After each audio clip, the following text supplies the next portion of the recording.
सुप्रभात। सोने में सुहागा। सोने में सुहागा।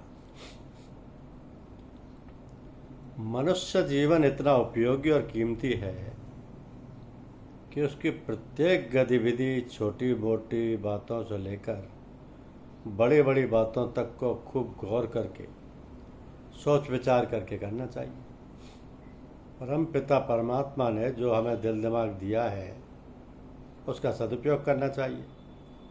मनुष्य सर्वश्रेष्ठ प्राणी कहलाता है, तो सर्वश्रेष्ठ कहलाने का अर्थ ये है कि हमारी आदतें, स्वभाव तथा कार्यकलाप इस प्रकार के होने चाहिए जिससे सबका हित हो, किसी की हानि ना हो और हमारा जीवन उच्च बने।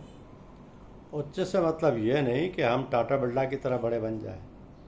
वैसे टाटा बिरला की तरह बन जाने में कोई हर्ज नहीं है, पर अगर सौभाग्य से हम गांधी की तरह बन जाएं तो फिर क्या नहीं क्या, तो सोने में सुहागा हो जाए।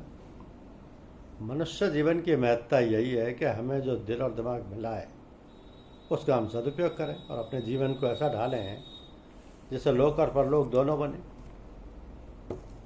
जिससे लोक और परलोक दोनों बने। तो दुनियादारी के सब काम तो ठीक होंगे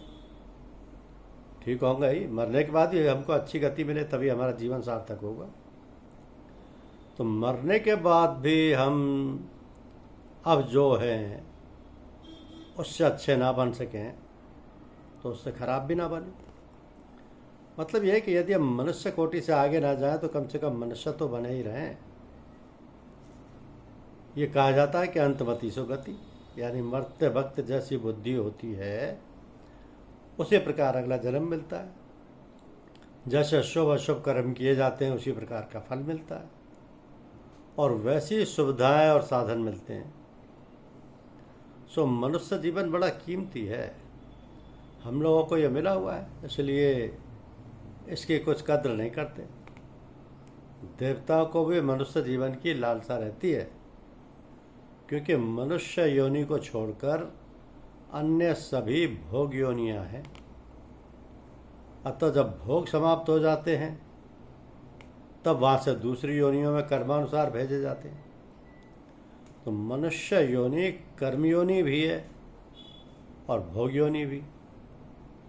तो सावधान हो जाओ, जीवन का सदुपयोग करो, अकर्मण्यता छोड़ो और जी जान से जुट जाओ अपने जीवन के लक्ष्य को प्राप्त करने के लिए। भगवत प्राप्ति के लिए अथक परिश्रम करो और मनुष्य जीवन को सफल बनाओ। धन्यवाद।